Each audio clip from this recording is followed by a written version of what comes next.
Знам дека многумина од вас се длабоко разочарани. Тоа нема да промени ништо, но вашиот став и глас можат. Рече председателот на ВМРО ДПМН е Христијан Мицкоски денеска во Битола, каде беше промовирана изборната програма Обнова на Македонија. Измамите се веќе познати, веќе видени и народот нема да дозволи докажани лекции да се повторат и да троши енергија за нешто што е докажано дека не вреди. Секој еден човек не треба да се плаши да го промени мислењето и да подржи нешто што вреди.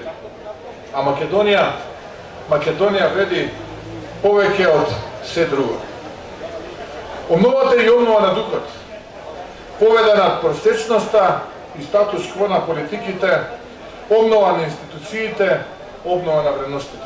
На економските политики се осврна професорот Трајко Славевски, кој рече дека програмата се темели на 4 столба: ефикасна држава, конкурентен приватен сектор, безбедна земја и подобри услови за живот на сите граѓани. Очекуваме за заздравување на економијата уште од почетокот или првиот квартал на наредната година.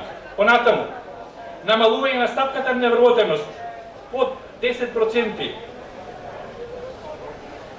и креирање на нови висококвалитетни и добро платени работни места. Зголемување на платите за 25% во период од 4 години.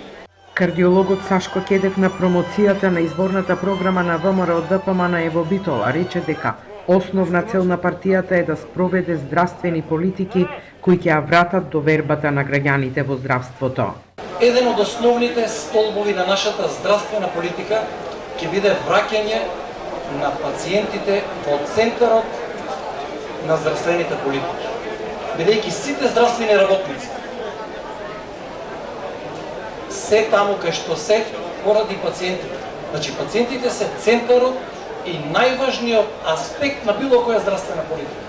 Утрово пред настанот ВМРО ДПМН е преку соопштение извести за промена на локацијата, поради како што наведоа обструкција од локалната власт. Не им бил отстапен просторот пред Центарот за култура, па настанот се одржа на плоштадот Магнолија. Од општина Битола велат дека не сакале да учествуваат во кршење на изборниот законник, поради тоа што ВМРО ДПМН ја почнува кампањата ден порано, а во барањето било наведено дека ќе се одржи промоција на изборната програма. Потоа партијата доставила друго барање, каде го побарала просторот за соби, па им бил отстапен плоштадот Магнолија со напомена да се почитуваат мерките. Но дел од присутните ги почитуваа, а дел не.